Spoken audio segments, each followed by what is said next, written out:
الشیطان الرجیم من ہمزہ ونفخہ ونفثہ بسم اللہ الرحمن الرحیم قد افلح من تزکا وذکر اسم ربہ فصلی بل تؤثرون الحیاۃ الدنیا والآخرۃ خیر وابقی وقال النبی صلی اللہ علیہ وسلم الصدقۃ تطفئ الخطیئۃ کما تطفئ الماء النار۔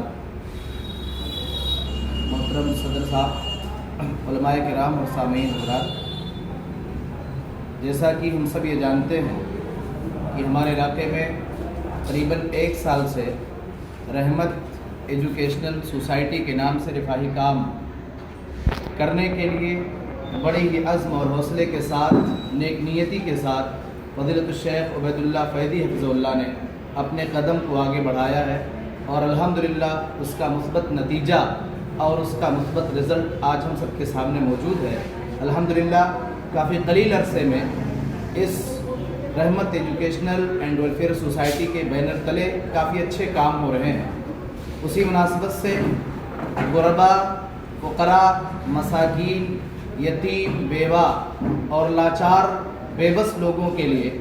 کپڑوں کا انتظام کیسے ہو، یا ٹھنڈی کے موسم میں خاص طور سے ان کے لیے گرم لباس کا انتظام کیسے ہو، ان تمام چیزوں کو مد نظر رکھتے ہوئے آج اسی کا افتتاح اس کے بینر تلے کیا جا رہا ہے۔ اللہ تعالیٰ سے دعا ہے مولا کریم تو تمام رفاہی کاموں میں شیخ عبید اللہ فیدی حفظہ اللہ جو اس کے ذمہ دار ہیں اور اس میں جو بھی معاونین اور مشاورین ہیں، اللہ رب العالمین تم سب کو اجر عظیم سے نوازے۔ اللہ رب العالمین اس کے تمام راستوں کو آسان کر دے۔ اللہ رب العالمین ہر اس راستے کو کھول دے جو راستہ اس رحمت ایجوکیشنل اینڈ ویلفیئر سوسائٹی کے بینر تلے کام کیے جانے والے تمام شعبوں کے لیے مفید اور کارگر ثابت ہو، آمین۔ میرے بھائیوں، ہم سب یہ جانتے ہیں کہ اللہ تبارک و تعالیٰ نے ہمیں اور آپ کو اس دنیا کے اندر پیدا کیا ہے، اور ہم میں کا کوئی ایسا شخص نہیں ہے جسے اس دنیا کے اندر ابدی زندگی حاصل ہو، ہمیشگی کسی کو حاصل نہیں ہے۔ ایک نہ ایک دن ہم سب کو اس دنیا سے جانا ہے۔ اللہ تعالیٰ نے قرآن مجید کے اندر ارشاد فرمایا، میرے بندو فمن زحزح عن النار وادخل الجنة فقد فاز وما الحیاۃ الدنیا الا متاع الغرور۔ جسے قیامت کے دن جہنم کے عذاب سے بچا لیا جائے، وادخل الجنہ اور جنت کے اندر داخل کر دیا جائے، فقد فاز، وہی آدمی کامیاب ہے۔ وما الحیاۃ الدنیا الا متاع الغرور، دنیاوی زندگی تو صرف دھوکے کا نام ہے۔ اللہ تعالیٰ نے قرآن مجید کے اندر ارشاد فرمایا، جس صورت کو ہم ہر جمعہ کو خاص طور سے سنتے ہوں گے، قد افلح من تزکا۔ اللہ تعالیٰ فرماتا ہے وہ آدمی کامیاب ہو گیا، من تزکا، جس نے اپنے آپ کو پاک کر لیا، جس نے اپنے نفس کا تزکیہ کر لیا، جس نے اپنے نفس کو پاک کر لیا، وہ آدمی کامیاب ہو گیا۔ وذکر اسم ربہ فصلی، ایسے ہی وہ آدمی کامیاب ہو گیا جو اپنے رب کے نام کے ساتھ ذکر کرے، اپنے رب کو یاد کرے اور نماز پڑھے۔ اس کے بعد اللہ فرماتا ہے بل تؤثرون الحیاۃ الدنیا والآخرۃ خیر وابقی، تم لوگ دنیا کی زندگی کو ترجیح دیتے ہو، حالانکہ حقیقت یہ ہے، سچائی یہ ہے کہ آخرت کی زندگی ہمیشہ رہنے والی زندگی ہے، آخرت کی زندگی ہمیشہ باقی رہنے والی زندگی ہے۔ میرے بھائیوں، ہم اور آپ یہ جان لیں کہ اللہ تبارک و تعالیٰ نے ہمیں اور آپ کو اس دنیا کے اندر بے مقصد پیدا نہیں کیا ہے۔ دنیا کی کوئی بھی چیز ایسی نہیں ہے جس کو اللہ تبارک و تعالیٰ نے بے مقصد پیدا کر دیا ہو۔ افحسبتم انما خلقناکم عبثا وانکم الینا لا ترجعون، کیا تم لوگوں نے گمان کر لیا ہے، کیا تم یہ سوچ رکھے ہو کہ اللہ رب العالمین نے تمہیں اس دنیا کے اندر عبث اور بیکار پیدا کیا ہے، وَأَنَّكُمْ إِلَيْنَا لَا تُرْجَعُونَ، اور تم سب کو ہماری طرف نہیں لوٹایا جائے گا۔ مطلب یہ ہوا کہ اللہ تعالیٰ نے ہمیں اور آپ کو اس دنیا کے اندر ایک مقصد کے تحت بھیجا ہے۔ وہ مقصد یہ ہے کہ ہم اس دنیا کی زندگی میں رہ کر کے نیک کام کر لیں، اچھے اعمال کو انجام دے دیں، جو اچھے کام اور جو نمایاں کام ہمارے لیے آخرت میں ہمارے لیے مفید اور کارگر ثابت ہوں، ان اچھے کام کے بدولت ہم آخرت میں کامیابی حاصل کرتے ہوئے جنت میں اپنا داخلہ کرا سکیں۔ میرے بھائیوں، بہت لمبی گفتگو کرنے کا موقع نہیں ہے، نہ اس کے لیے ہم یہاں اکٹھا ہوئے ہیں۔ آپ سمجھیں، اللہ رب العالمین نے اس دنیا کے اندر جہاں ہمیں اور آپ کو اپنی عبادت کے لیے پیدا کیا ہے، جیسا کہ کہا وَمَا خَلَقْتُ الْجِنَّ وَالْإِنسَ إِلَّا لِيَعْبُدُونَ، یا الَّذِي خَلَقَ الْمَوْتَ وَالْحَيَاةَ لِيَبْلُوَكُمْ أَيُّكُمْ أَحْسَنُ عَمَلًا، اللہ تعالیٰ نے اسی لیے پیدا کیا ہے تاکہ اللہ ہم سب کو آزمائے کہ ہمیں بہترین عمل کون کرتا ہے۔ اللہ رب العالمین نے جہاں اپنے بندوں کے اوپر شریعت کے کچھ احکام کو واجب قرار دیا ہے، اپنے بندوں کے ذمے شریعت کے کچھ احکام کے کرنے کو ضروری قرار دے دیا ہے. اگر بندہ ان کاموں کو نہ کرے تو ظاہر ہے وہ اللہ رب العالمین کا نافرمان ہوگا. وہیں اللہ رب العالمین نے اپنے بندوں کی درجات کے بلندی کے لیے اور اپنے بندوں کی گناہوں کی مغفرت کے لیے اللہ رب العالمین نے بہت سارے راستے ہموار کر دیے ہیں.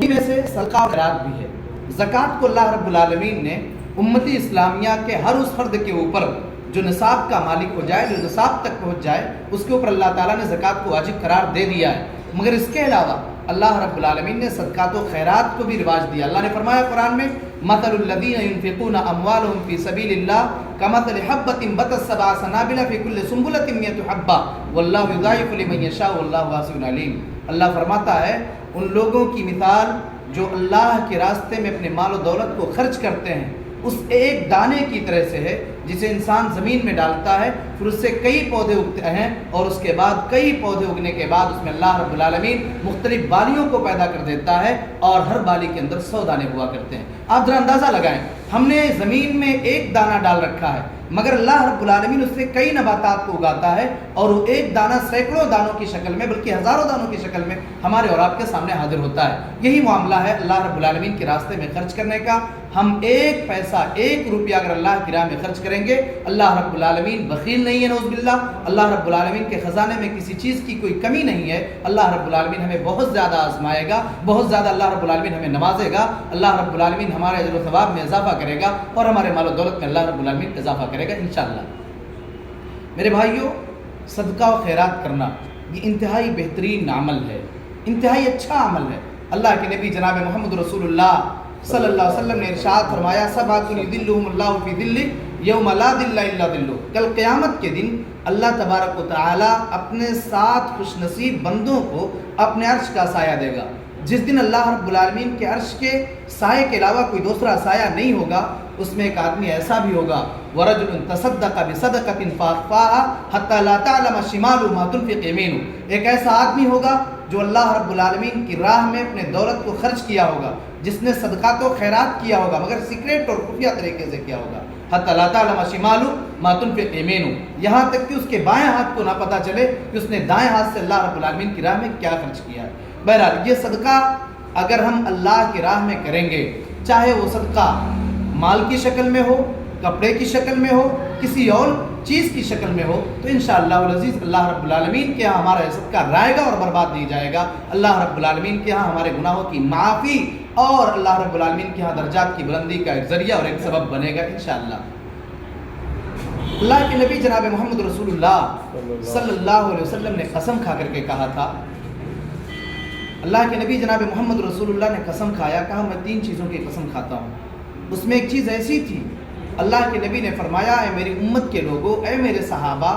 اگر تم اللہ رب العالمین کے راستے میں اپنے مال و دولت کو خرچ کرو گے, اگر صدقہ و خیرات کرو گے تو یقین مانو صدقہ اور خیرات کرنے کی وجہ سے تمہارے مال میں کمی نہیں ہوگی. یعنی اگر ہم اپنی طاقت کے مطابق, اپنی وسعت کے مطابق, اپنی استطاعت اور حیثیت کے مطابق اللہ رب العالمین کے راستے میں صدقہ و خیرات کریں گے تو ہم یہ نہ سمجھیں کہ اگر ہم نے اپنی جیب سے 500 1000 روپیہ جتنی بھی اللہ نے توفیق دیا ہم نے نکال کر کے دے دیا ہے تو ایسی صورت میں ہمارا اتنا کم ہو جائے گا. ایسی بات نہیں ہے. اللہ رب العالمین کی راہ میں اگر ہم صدقات و خیرات کریں گے, اللہ رب العالمین دوسرے راستے کو ہمارے لیے ہموار کرے گا. وَمَن يَتَّقِ اللَّهَ يَجْعَل لَّهُ مَخْرَجًا وَيَرْزُقْهُ مِنْ حَيْثُ لَا يَحْتَسِبُ. اللہ نے فرمایا جو اللہ تعالیٰ سے ڈرے گا اللہ مصیبتوں سے نکالنے کی سبیل پیدا کر دے گا. انسان جو اللہ کا تقوی اختیار کرے گا, اللہ سے ڈرے گا, ایسی صورت میں اللہ رب العالمین مصائب اور مشکلات سے نکلنے کی سبیل پیدا کر دے گا. وَيَرْزُقْهُ مِنْ حَيْثُ لَا يَحْتَسِبُ, اور بندے کو ایسی جگہ سے روزی دے گا جہاں سے بندے نے گمان بھی نہیں کیا ہوگا. یہاں سے میرے پاس روزی آ سکتی ہے, یہاں سے مجھے دولت مل سکتی ہے, یہاں سے مجھے پیسہ مل سکتا ہے. اس لیے اللہ رب العالمین کی راہ میں ہم سب کو چاہیے کہ اپنے مال اور دولت کو خرچ کریں. اور آپ سنیں, اگر ہم اللہ کے راستے میں صدقات و خیرات کریں گے تو پھر آپ سن لیں اللہ رب العالمین کے معزز فرشتے ایسے شخص کے حصے میں اور ایسے شخص کے لیے دعا کرتے ہیں جو بندہ اللہ رب العالمین کی راہ میں صدقات و خیرات کیا کرتا ہے. انسان ہے, ہم اللہ سے دعا کر سکتے ہیں, ہمیں دعا کرنا چاہیے, لیکن ضروری نہیں ہے کہ اللہ تعالیٰ ہماری دعا کو اسی شکل میں قبول کر لے. مگر اللہ تعالیٰ کے وہ فرشتے جو وہی کام کرتے ہیں جس کام کے کرنے کا اللہ انہیں حکم دیتا ہے۔ اللہ نے فرمایا وَيَفْعَلُونَ مَا يُؤْمَرُونَ، فرشتے وہی کرتے ہیں جس کام کے کرنے کا اللہ تبارک و تعالیٰ انہیں حکم دیتا ہے۔ ظاہر ہے فرشتے اللہ کے حکم کے بغیر، اللہ کی اجازت کے بغیر کوئی کام نہیں کر سکتے، اور جب فرشتے دعا کریں گے تو اللہ تعالیٰ اپنے فرشتوں کی دعاؤں کو ضرور قبول کرے گا، اور فرشتے دعا اسی وقت کریں گے جب اللہ اپنے فرشتوں کو دعا کرنے کا حکم دے گا۔ تو اللہ کے یہ فرشتے اس بندے کے لیے دعا کرتے ہیں جو اللہ کی راہ میں صدقات و خیرات کرتے ہیں، وہ فرشتے ان کے حق میں یہ دعا کرتے ہیں اے اللہ رب العالمین جو تیری راہ میں اپنے مال و دولت کو خرچ کرتا ہے، اے اللہ تو اس کے مال میں اضافہ کر دے، اے اللہ تو اس کے مال میں اضافہ کر دے، خیر و برکت نازل کر دے، اس کے مال کو بڑھا دے۔ اور وہ آدمی جو اللہ رب العالمین کے راستے میں اپنی دولت کو خرچ نہیں کرتا، بخالت سے کام کرتا ہے، کنجوسی سے کام کرتا ہے، اس کے لیے اللہ کے فرشتے یہ دعا نہیں کرتے بلکہ یہ کہتے ہیں کہ اللہ رب العالمین اس کے مال میں تو کمی کر دے جو تیرے راہ میں اپنے مال و دولت کو خرچ نہیں کرتا ہے۔ یہ صدقات و خیرات کرنے کا فائدہ ہے۔ اور آپ سنیں اللہ کے نبی جناب محمد رسول اللہ صلی اللہ علیہ وسلم نے ارشاد فرمایا، ہم سب یہ جانتے ہیں، بارہا ہم نے سنا ہوگا، اذا مات الانسان انقطع عنہ عملہ الا من ثلاث، جب کوئی انسان مر جاتا ہے دنیا سے اللہ رب العالمین اسے اٹھا لیتا ہے، زمانہ کے گزرنے کے ساتھ، دنوں کے گزرنے کے ساتھ انسان کا نام و نشان ختم ہو جاتا ہے، ثواب اور نیکیوں کا سلسلہ منقطع ہو جاتا ہے، الا من ثلاث، سوائے تین چیزوں کے، اسی میں سے ایک چیز ہے صدقۃ جاریہ، صدقہ جاریہ ہو، انسان نے کوئی ایسا کام اس دنیا کی زندگی میں کر لیا ہو، یا اس دنیا سے جانے سے پہلے کوئی ایسا کام کر کے گیا ہو کہ وہ گرچہ نہیں ہے مگر لوگ اس کے کیے ہوئے کام سے فائدہ اٹھا رہے ہیں، لوگ اس سے مستفید ہو رہے ہیں، نل گڑوا دیا ہے، گھر بنوا دیا کسی کا، مسجد بنوا دیا ہے، یا لوگوں کے رہنے سہنے کا انتظام کرا دیا، مطلب جو بھی کار خیر ہو سکتا ہے، جو بھی بہترین کام ہو سکتے ہیں، انسان کو اپنی زندگی میں کرنا چاہیے۔ آج اللہ رب العالمین نے ہمارے علاقے میں ہمارے لیے سنہرا موقع اللہ رب العالمین نے دیا ہے، بہترین اور گڈ چانس یہ ہے کہ اللہ تعالیٰ نے ہمارے درمیان شیخ عبید اللہ فیضی صاحب کو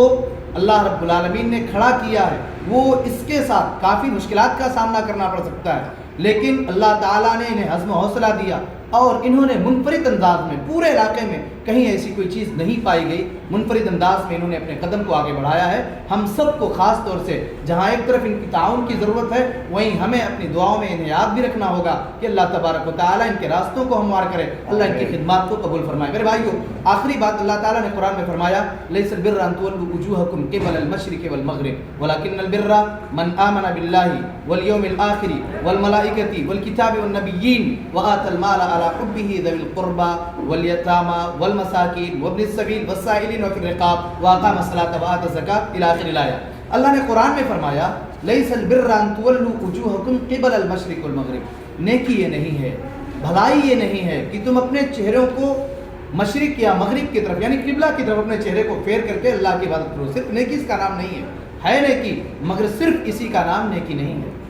ولیکن البر من آمن باللہ والیوم الآخر، بھلائی کس کو کہتے ہیں؟ نیکی کیا ہے؟ جو آدمی اللہ رب العالمین کے راہ میں ایمان لے آئے، اللہ کے اوپر ایمان لے آئے، من آمن باللہ والیوم الآخر، فرشتوں کے اوپر ایمان لے آئے، والکتاب والنبیین، کتابوں کے اوپر ایمان لے آئے، نبیوں کے اوپر ایمان لے آئے، والکتاب والنبیین وآتى المال على حبه ذوی القربى، قرابت داروں میں، رشتہ داروں میں، فقراء اور مساکین میں، غربا میں، محتاجوں میں اپنے مال و دولت کو خرچ کرتا ہو۔ اس لیے میرے بھائیوں، یہ بہترین موقع اللہ رب العالمین نے ہمیں اور آپ کو دیا ہے۔ ایسے موقع پہ ہم نے یہ بارہا سنا ہوگا، اللہ تبارک و تعالیٰ نے ایک ایسی عورت کو جو زانیہ عورت تھی، بد کردار عورت تھی، مگر کتے کو پانی پلانے کی وجہ سے اللہ تبارک و تعالیٰ اسے جنت دے سکتا ہے۔ اللہ کی ذات سے امید ہمیں رکھنی ہے، اللہ رب العالمین سے ہمیں رجا یعنی امید کبھی اللہ تعالیٰ سے ہمیں ختم نہیں کرنا چاہیے۔ یہ امید رکھنی چاہیے کہ اگر ہم نے کسی ایسے آدمی کو جس کے پاس پہننے کے لیے کپڑے نہیں ہیں، اگر ہم نے ان کے لیے کپڑوں کا انتظام کر دیا، اگر ہم نے ان کے پہننے کا انتظام کر دیا، ان کے بستر کا انتظام کر دیا، ٹھنڈی کے موسم میں ان کے لیے گرم لباس کا انتظام کر دیا، انشاءاللہ العزیز اللہ رب العالمین کی ذات سے ہمیں امید ہے کہ اللہ تبارک و تعالیٰ ان تمام کار خیر کے بدلے ہماری خطاؤں کو معاف کرتے ہوئے اللہ رب العالمین جنت میں ہمیں ضرور داخل کرے گا۔ ایک بار پھر ہم اللہ تبارک و تعالیٰ سے دعا کریں گے، مولا کریم تو یہ جو رحمت ایجوکیشنل اینڈ ویلفیئر سوسائٹی کے نام سے جو تنظیم بنی ہے، جو اس کے تمام شعبے ہیں، اللہ رب العالمین اس کے جو بھی شعبے ہیں، اللہ تعالیٰ ان شعبوں کے وسائل اور ان کے راستے کو آسان کر دے، ان کے مسائل کو ختم کر دے۔ اللہ رب العالمین حاسدین کی حسد اور برے لوگوں کی بری نظر، شر پسندوں کی شر سے اللہ رب العالمین اس کی حفاظت فرما۔ اللہ تعالیٰ شیخ کی خدمات کو قبول فرما اور اسے ان کے لیے اور پورے اہل و عیال کے لیے، پورے خاندان کے لیے، پورے معاونین اور مشاورین کے لیے اللہ رب العالمین کو اسے ذخیرہ آخرت بنا دینا۔ آمین تقبل یا رب العالمین۔ اقول قولی ھذا واستغفر اللہ لی ولکم ولسائر المسلمین من کل ذنب فاستغفروہ انہ هو الغفور الرحیم۔